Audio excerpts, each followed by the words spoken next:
Alright, so let's start lecture 10. In lecture 10, we're going to continue on through chapter 18 and finish that up, and this will complete the material for exam 1. So in 18.8, we're going to talk about intramolecular aldol reactions. So remember in the previous video, lecture 8, we talked about aldol reactions, but they're between two different molecules. So we call that intermolecular reactions. So inter meaning that it's a reaction between two groups in two different molecules. And then an intramolecular reaction means that we have a reaction between two groups in the same molecule. And so we're going to talk about molecules that have an aldehyde and a ketone, and then we create some type of 5-membered or 6-membered ring via an intramolecular reaction. So like I just said, intramolecular reactions will only form if you create a 5 or 6-membered ring. So we look at this case here, we have two aldehydes, so we can deprotonate one of these alpha carbons with sodium hydroxide. That's going to give us a negative charge on that carbon, which acts as a nucleophile and attacks this electrophilic carbon in the same molecule. And so we have a mechanism step like this. If you follow that through, we have 1, 2, 3, 4, 5 carbons, so we can make that kind of ring. Off of one of those carbons, we have another carbon which contains the aldehyde. And that same carbon is now connected to this carbon, which will have the OH on it. So that carbon would be this carbon, and we would get an OH like that. But remember, in aldol reactions and aldol condensations, if you use heat or some type of acid workup, you get the dehydration product. And so actually this alcohol will be gone, and we get our alpha beta unsaturated carbonyl compound. So this will work since we formed a 5-membered ring. We take something like this,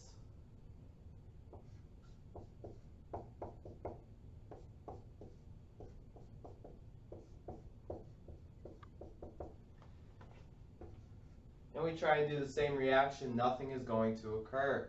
If you look at this here, we would deprotonate the alpha carbon, so that would give us our negative charge. This would then attack this carbonyl carbon here, which would give us a 1, 2, 3, 4-membered ring.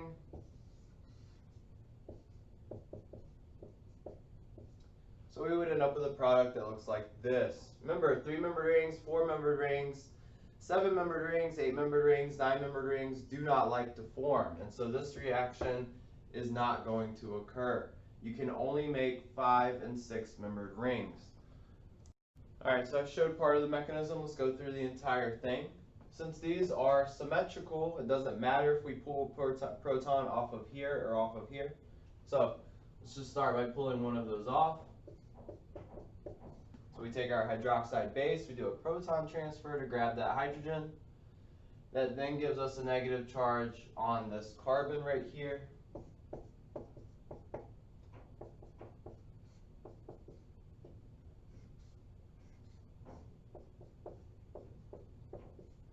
So we have this here. Remember that this has a resonance structure where we can push this down and move these up onto the oxygen.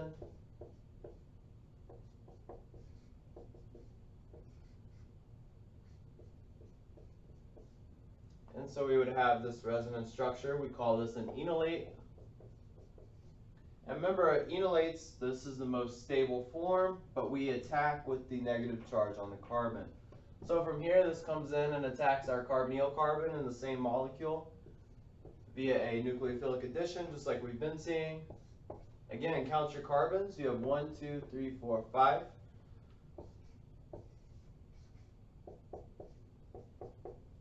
And then that will give us the OH right here. So we made a new carbon-carbon bond from this carbon to this carbon. This is base catalyzed, so we made water here. We want to make HO minus again. So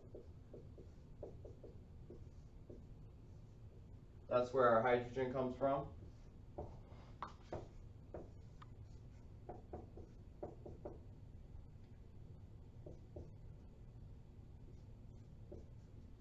And so this gives us our beta hydroxyaldehyde. Now if we heat this further or we treat it with acid, so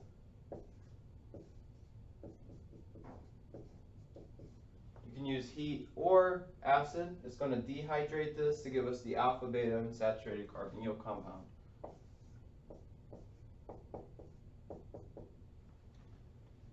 And so that's the mechanism for our intramolecular aldol reaction. Alright, so I just showed you a symmetrical molecule where it was an aldehyde on both sides. But if we have an unsymmetrical molecule like this one here, where we have a ketone and an aldehyde, we're going to have three different possibilities. We could deprotonate this alpha carbon because it's alpha to the aldehyde. We could deprotonate this alpha carbon because it's alpha to our ketone. Or we could deprotonate this carbon because it's also alpha to our ketone. So let's take a look at all of those examples. Let's say we deprotonate here. And I'll just call this pathway A. And so we'll draw the outcome of deprotonating at this carbon. This would make our nucleophile. It's going to attack our electrophilic carbon. So that would be 1, 2, 3, 4, 5 membered ring. Alright, off of that carbon we still have our aldehyde. And now that carbon has attacked the carbon of the ketone. And after protonation we would get something like this. So we'll talk about each pathway as we go along, or we'll come back after we've gone through each one. Second pathway would be to deprotonate this carbon right here. We'll call that pathway B. And so we'll draw the outcome of that. So this would make our nucleophile. This would be our electrophile. So from here to there, it's 1, 2, 3, 4, 5 again. So we can do that. Again, off the carbon that attacked, we have 2 more carbons which contain the ketone. And now that carbon has made a new bond to the same carbon which will contain your OH. So this would be your outcome of pathway B. Now lastly, if we deprotonate this carbon over here, I'll call that pathway C. That would make our nucleophile over here. This would be our electrophile. And so it would be 1, 2, 3, 4, 5, 6, 7 membered ring.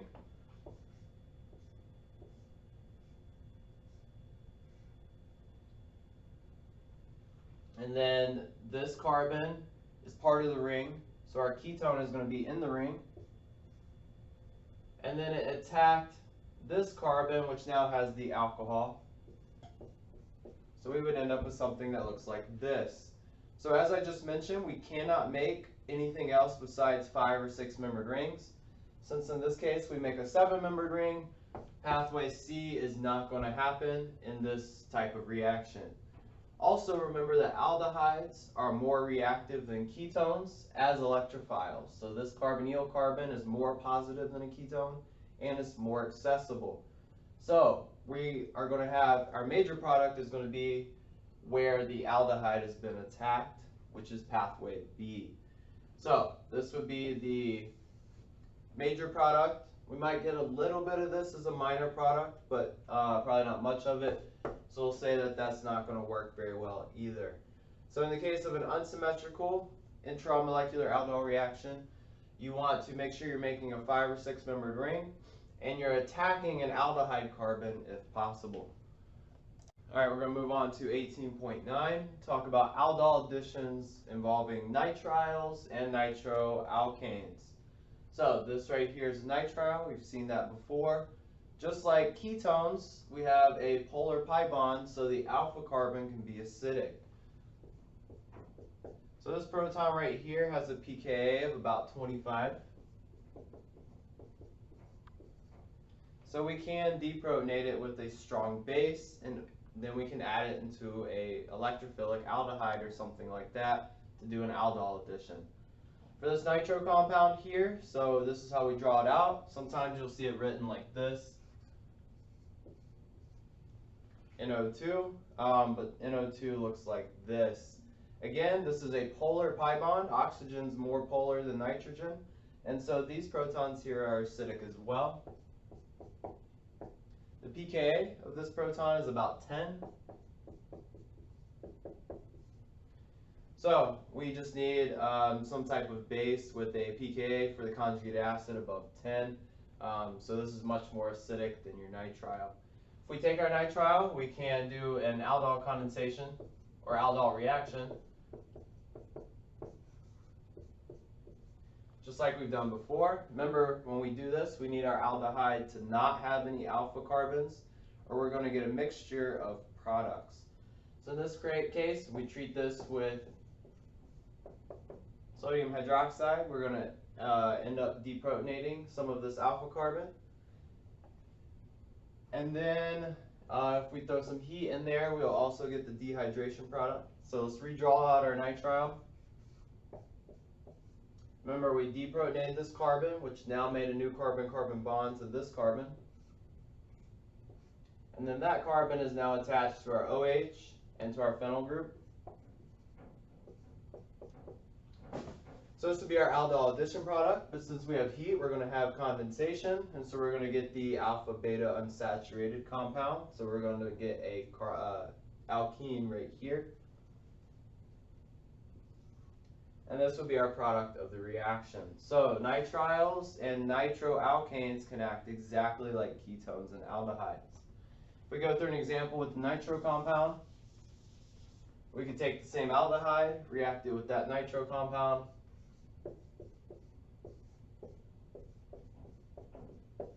Again, if we throw in some sodium hydroxide, we'll deprotonate that alpha carbon. So we can just redraw this molecule. We've now made a carbon-carbon bond from this carbon to that carbon. This carbon's attached to the OH and the phenyl groups. They're here. But we use some heat, and so we're going to get the dehydration product, giving us this type of product here. So just keep in mind that these type of functional groups can act the same way as ketones and aldehydes. All right, let's move on to 1810. So we're going to talk about a Robinson annulation. So Robinson was the chemist who discovered this reaction. So again, another named reaction that we are learning. Annulation, what the heck does that mean? It means that it is shaped like a ring. So in the Robinson annulation, we are going to form a new ring. Robinson annulation is made up of two steps that we've seen recently. The first step is going to be a 1,4 addition of an enolate anion. So we saw this a few videos ago. Remember, this is also called a conjugate addition. And then after step 1 and step 2, we're going to see an intramolecular aldol condensation like we saw earlier in this video. All right, so let's take a look at an example here. So remember, step 1 is a conjugate addition, a 1,4 addition of an enolate anion. So we see here we have an alpha-beta unsaturated carbonyl compound. So we have the option to add to the beta carbon, meaning we get a 1,4 addition. And then we have alpha carbons on our ketone, which we can deprotonate to give us the enolate anion. So first thing that's going to happen, we'll go through the mechanism in a second. We're going to deprotonate this alpha carbon, and it's going to do a 1,4 addition to this carbon right here. After it's done that addition, so we're going to make a new carbon-carbon bond at this point to that carbon. Then this carbon is going to become an enolate and attack this carbon. So then we're going to end up with a ring between these two carbons and these 4 carbons. So 2 plus 4 is 6, so we're going to end up with a 6-membered ring here. Again, that's why we call it an annulation. And now, so when we do the conjugate addition, that's this new carbon-carbon bond. Remember, that gets rid of this alkene once we do our acid workup. And then we have this carbon right here that made a new bond to this carbon. So this carbon is going to be this carbon. I'll call it carbon 1. And then this carbon we'll call carbon 2 because that's the bond that we're making. And so then it's carbon 3, which is where our carbonyl exists. Also, when we do this condensation here, remember an aldol condensation results in an unsaturation. So we get a double bond where the ketone carbonyl was. So we get this alpha-beta unsaturated carbonyl compound. So let's go through the mechanism. All right, so in the mechanism, we see we have some kind of base. We're going to deprotonate an alpha carbon to do a proton transfer. So we're going to deprotonate one of these carbons on the ketone.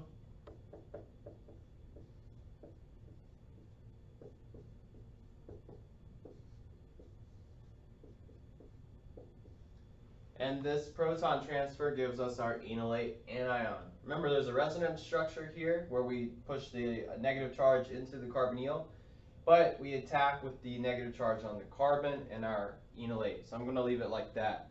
Enolates do a 1,4 addition with alpha, beta, and saturated carbonyl compounds. And so we're going to get nucleophilic addition to this beta carbon.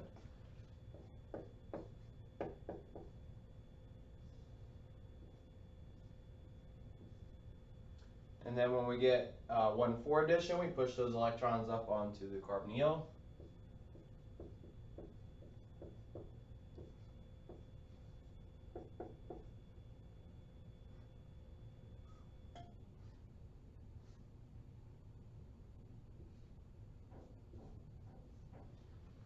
So now we have a molecule that looks like this. Remember to count your carbons. We have 4 carbons here that we added. So we have 1, 2, 3, 4 carbons that we added. This carbon is now attached here, and now we have a double bond between these 2 carbons, which is this right here, and then we moved electrons up onto the oxygen. So at this point, we get a proton transfer back from our water that we made over here.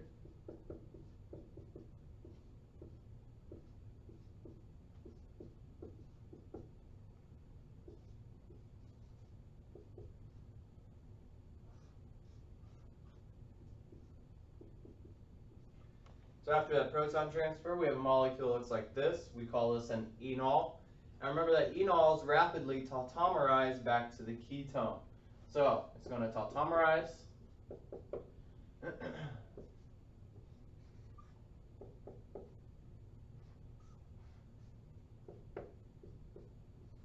And now we have this compound here.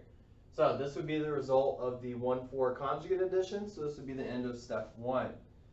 Now at this point, we still have base floating around, and so we're going to deprotonate one of these alpha carbons on this ketone in order to do an intramolecular aldol condensation. If we deprotonate here, we see it's 1, 2, 3, 4 carbons away, so we cannot make 4-membered rings. But if we deprotonate here, that gives us 1, 2, 3, 4, 5, 6 carbons, so we can deprotonate at this carbon. So let's draw that hydrogen out. Again, at this point, we remade our base, so we're going to deprotonate with hydroxide.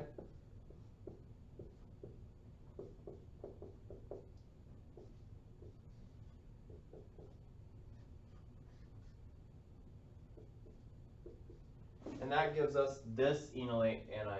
So remember again, there is a resonance structure where we push the negative charge up into the carbon, the oxygen, but we attack with the negative charge on the carbon. So now we're going to have an intramolecular aldol condensation. This carbon is going to attack this carbonyl.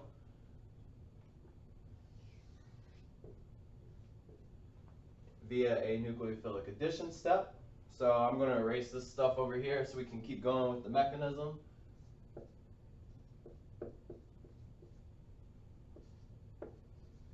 So I drew back out my 6-membered ring from here. I now have from this carbon to this carbon is 1, 2, 3, 4, 5, 6. So there are my carbons there. And now at this carbon I have my O-.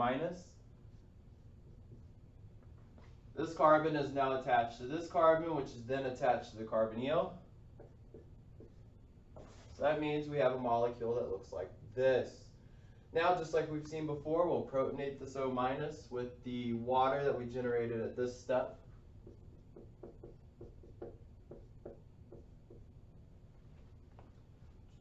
And we'll just keep going. I'm going to erase this first part over here.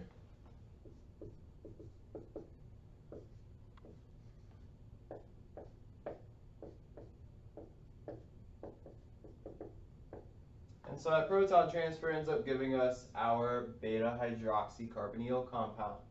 Now if we have heat in our reaction or acid, we're going to dehydrate this in order to get the alpha, beta, unsaturated carbonyl compound. So let's go ahead and do that. We use some heat.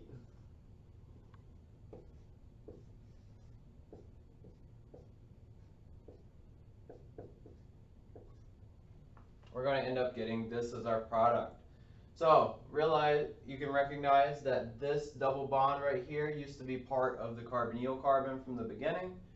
And then this carbonyl right here came from our alpha beta unsaturated ketone we had at the start. So Robinson annulation makes new rings. Alright, so let's talk about aldol reactions and aldol condensations in terms of retrosynthetic analysis. So we know in the forward sense, our aldol reaction makes a beta hydroxycarbonyl compound or an alpha beta unsaturated carbonyl. So if we see that we have some type of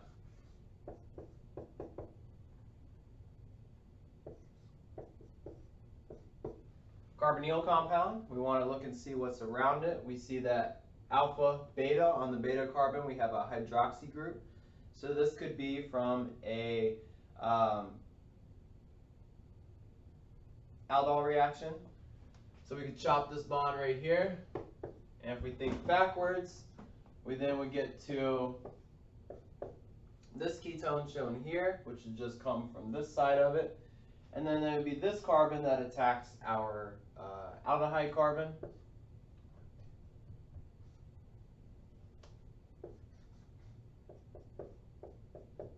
And so our aldehyde would be this shown here, where we have 1, 2, 3, 4, 5 carbons, 1, 2, 3, 4, 5, giving us these two compounds. Keep in mind though, this probably would not be a very good aldol reaction to do because we have multiple different alpha carbons we could deprotonate, meaning we would get a variety of different products. So let's think about something else. Let's talk about an aldol condensation. So what about if we have a compound that looks like this?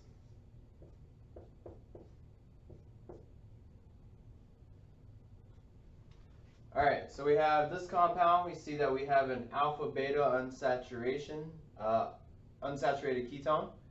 So we know that we can make carbon-carbon bonds from the alpha carbon of a ketone and the partially positive carbon of another carbonyl. So we cut this right here. We're thinking aldol condensation.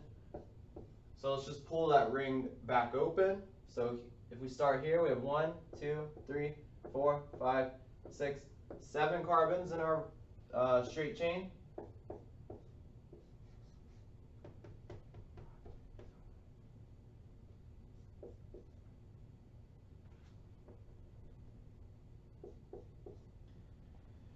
All right, so let's think about it. If we have 1, 2, this is going to need to be a carbonyl here, so that's partially positive. So that's what I put here. Then 3, 4, the fourth one has 2 methyl groups, so that would be 3, 4 would be right there. 5, 6 has the carbonyl, 5, 6 has the carbonyl, and then 7th carbon would be this last one over here. And so this would be thinking backwards. If we went in the forward direction, we could treat this with potassium hydroxide and heat, and it would give us this molecule here. So you should try and do some of these on your own. I'll give you one example right now. So you should try and do this one on your own. We take this type of compound and we want to do retrosynthetic analysis. Think about what bond we might cut and then what our starting material would look like. Alright, so we're going to move on to 18.12 and we're going to talk about reductive amination. This is an extremely useful reaction in organic synthesis to make new nitrogen-carbon bonds. So we take some type of carbonyl compound, either a ketone or an aldehyde. We react it with an amine, like this. We saw earlier, a couple videos ago, where amines can attack the carbonyl carbon, and we end up getting imines as our product. That imine product, so remember that that step requires a weak acid, so something like acetic acid. And we get out our imine. Now if we take our imine, we know that we can reduce carbons that are doubly bonded to oxygen and nitrogen with sodium borohydride. So we now take this compound, treat it with sodium borohydride. Remember, this is a reduction, so we go from 2 bonds between carbon and nitrogen to 1 bond. And then remember, we end up adding a hydrogen to the nitrogen and a hydrogen to the carbon. So now our nitrogen has 3 bonds, and now it's happy. So this is what we call reductive amination. You take carbonyl compound and amine, mix them together. Once the imine is formed, you reduce it to get the amine. You might remember from the spring semester, like when we talked about the Hoffman elimination and stuff, if you took an amine like this and tried to simply alkylate it, you would get over-alkylation. So you get the ammonium salt like you do in the Hoffman elimination. This is a good way to make sure you only introduce one alkyl group, and so you go from a primary amine to a secondary amine. Alright, just to reiterate what I just said, remember that amines are very nucleophilic, and so if you try and alkylate with an alkyl halide, you get over-alkylation. So let's say the example that I just did, let's say we take the alkyl halide instead of the ketone, we react that with our amine, and then in this case we're going to end up having our nitrogen add to as many of these alkyl halides as possible.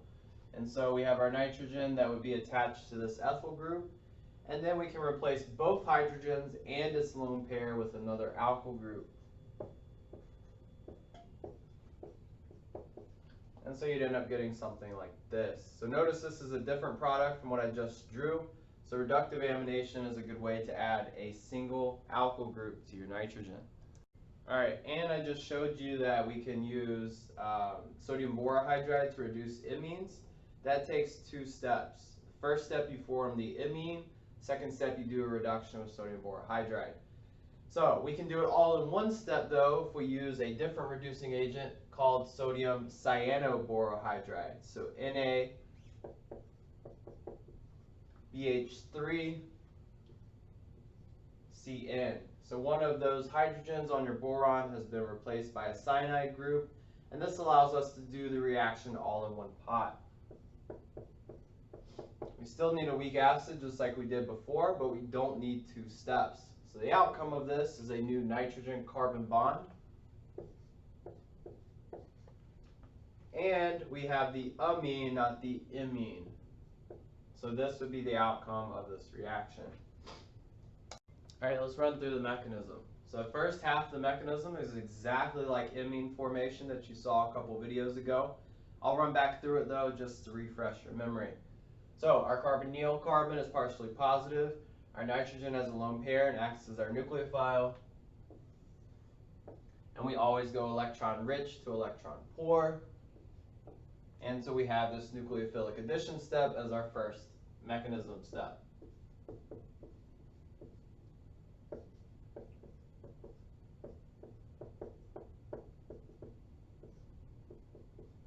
Alright, so if you remember from before, at this point we have a negative and a positive charge. We want to make both of these neutral. So we're first going to protonate this negative charge with some of our protonated amine. Remember, when we're in acetic acid, that acid ends up protonating some of our amine, so this is what actually serves to transfer our protons around. So our first step is a proton transfer to protonate that oxygen.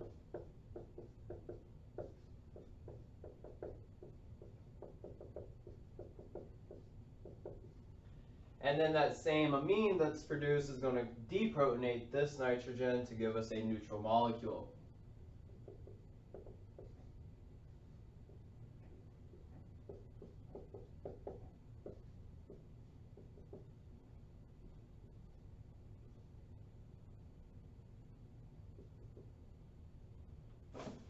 Alright, so now that we've got to this neutral molecule, remember we want to end up kicking out water here since that's a good leaving group. So we're going to grab this hydrogen from here.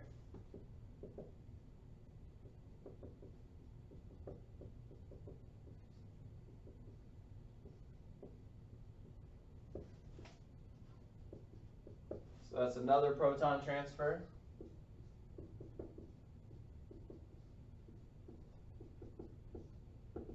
And so that gets us to a molecule like this. So after 3 consecutive proton transfers, we're now ready to take our nitrogen lone pair and kick out water as our leaving group. And so this would be our nucleophile elimination.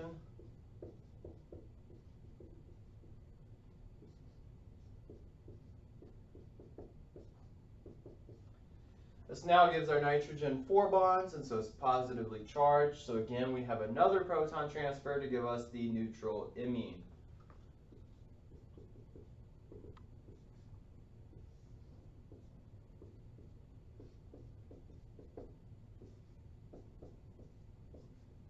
So now we get to a compound that looks like this. So this is the completion of step 1. This is exactly like what you saw a couple videos ago, where we go from ketone to amine.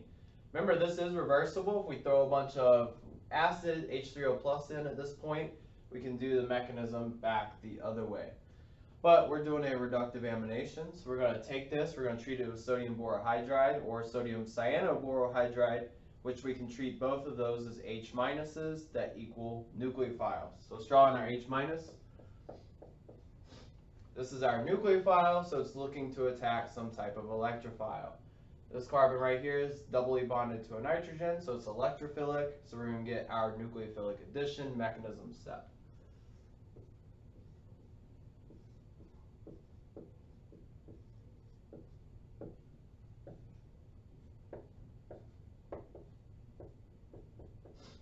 And so now we have this shown here. Remember, whenever we do the sodium borohydride step, we have water floating around, and so that is what protonates our nitrogen here.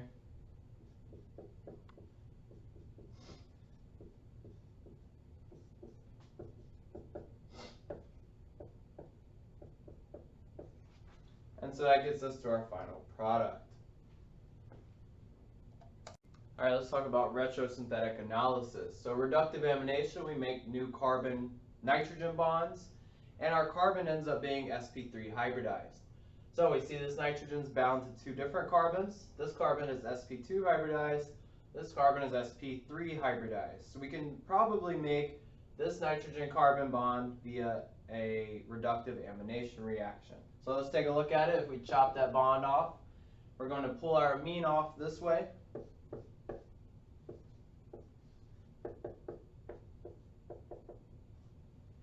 And we want that to be neutral, so I'm going to make it NH2. And then we pull this piece off this way. So I'm just going to redraw it as is. So that gives us all of the carbons that we pulled off on the right-hand side. Whenever we do a reductive amination, we know that our amine attacks a ketone or an aldehyde. In this case, we need our carbonyl to come off of this carbon right here.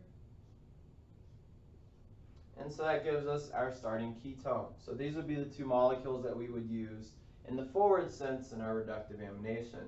So again, I want you to try one on your own. So how about you take a look at this molecule.